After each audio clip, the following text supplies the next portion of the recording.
langsung saja kita masuk pada materi penyuluhan yaitu kepada teman-teman kelompok KKN 23, kami persilahkan. Assalamualaikum warahmatullahi wabarakatuh. Jadi di sini saya akan menjelaskan mengenai dari COVID-19. COVID-19 itu sendiri yaitu merupakan penyakit yang disebabkan oleh SARS-CoV-2. Nah, dia itu termasuk ke dalam family coronavirus atau dalam keluarga dari coronavirus. Nah, family tersebut itu juga menyebabkan dari dua masalah yang sempat terjadi, dua wabah yaitu SARS dan MERS. SARS pada tahun 2002 sampai 2003 dan MERS-nya tahun 2012.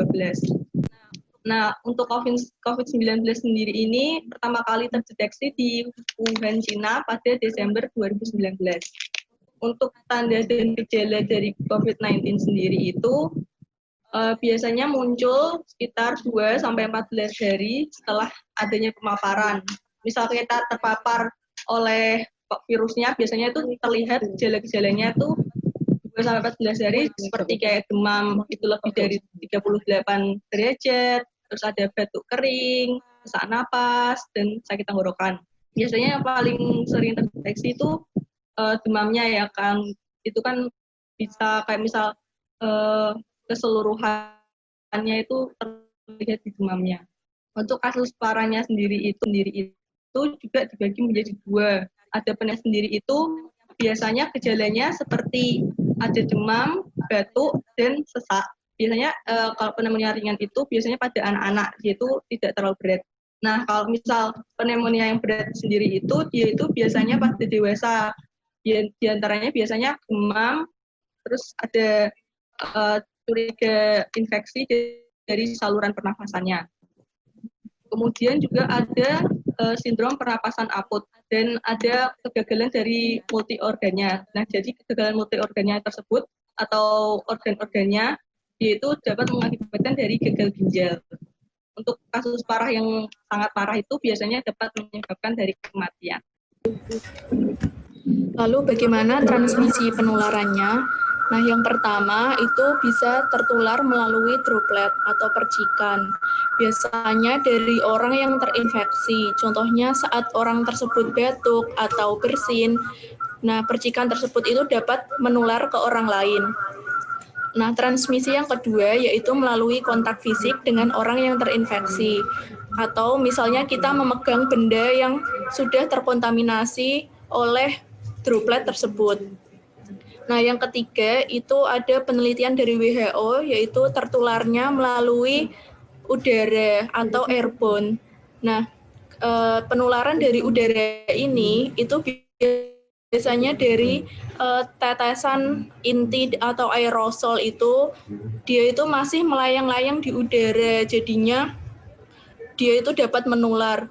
Terutama itu di lingkungan atau di ruangan yang sempit, itu mudah sekali tertular. Maka dari itu, kita dianjurkan untuk memakai masker, baik orang yang sakit maupun orang yang sehat. Selanjutnya, tips apa yang dapat kita lakukan saat menghadapi COVID-19? Yang pertama, 30 menit per hari. Nah, aktivitas fisik yang digunakan itu aktivitas fisik dengan intensitas sedang. Nah, maksudnya intensitas sedang di sini yaitu latihan fisik yang membuat seseorang itu masih dapat berbicara dan nafasnya itu tidak terlalu terengah-engah. Sedangkan kalau intensitas yang tinggi itu aktivitas fisik yang membuat seseorang itu sulit untuk bicara dan nafasnya itu terengah-engah. Nah, yang direkomendasikan yaitu intensifkan imunitas kita. Lalu hal-hal yang harus diperhatikan, yang pertama itu aktivitas fisik tidak boleh dilakukan berlebihan, artinya tubuh kita. Lalu aktivitas fisik juga harus dilakukan bertahap. Misalnya dari hari pertama kita mulai 5 menit, lalu lanjut 10 menit, 15 menit, seperti itu. Untuk selanjutnya, tips yang dapat kita lakukan untuk menjaga hidup sehat di masa pandemi itu makan buah dan sayur yang banyak. Nah, buah yang direkomendasikan itu ada buah mangga, buah jambu, dan yang mengandung vitamin C lainnya. Nah, gunanya vitamin C ini untuk meningkatkan imunitas tubuh kita. Nah, yang lainnya itu ada sayur. Sayur itu banyak mengandung vitamin E, yaitu berupa bayam dan sayuran hijau lainnya. Nah, kedua bahan baik buah maupun sayur ini itu menjaga agar tubuh itu memiliki imunitas yang tinggi agar menghindarkan kita dari virus. Selanjutnya, tips yang bisa dilakukan itu etika batuk dan bersin yang benar, juga cuci tangan teratur. Untuk etika batuk dan bersin yang benar itu kan dalam Islam juga udah ada aturannya kan. Yang pertama itu adab-adab bersin dalam Islam itu yang pertama, hendaknya orang yang bersin untuk merendahkan suaranya dan tidak secara sengaja mengeraskan suara bersinnya. Itu sudah ada diterapkan pada hadis riwayat Ahmad dan juga At-Tirmizi. Dalam ajaran kita kan juga diwajibkan untuk yang mendengar itu hendaknya wajib mengucapkan yarhamukallah. Nah, apabila bersinnya itu dia lebih dari 3 kali, maka tidak perlu dijawab yarhamukallah, tapi diganti dengan syafaqallah wa'afaka, yang artinya itu semoga Allah memberikan kesembuhan dan menjagamu, seperti itu.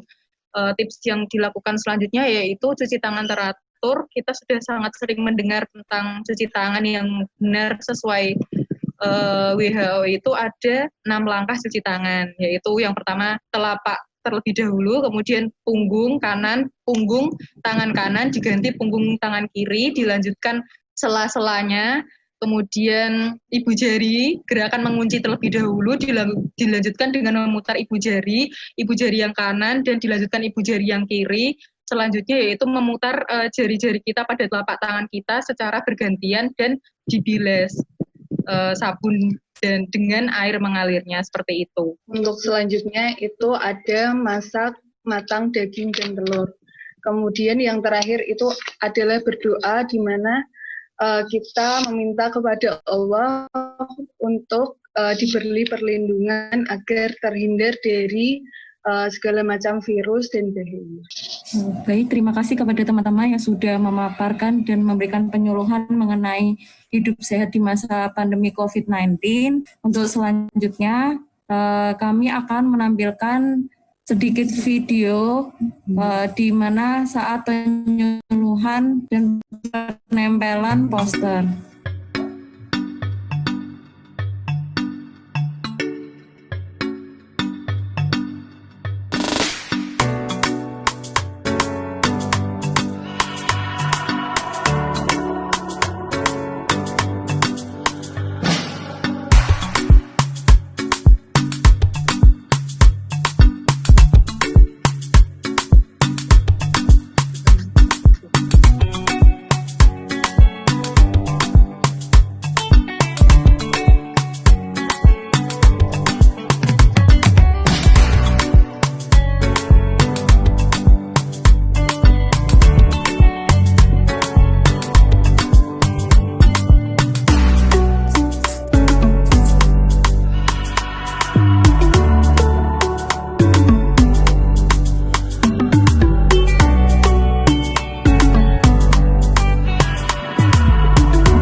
Baik, terima kasih kepada teman-teman semua yang sudah aktif bertanya dan juga memperhatikan apa yang telah disampaikan oleh kelompok 23.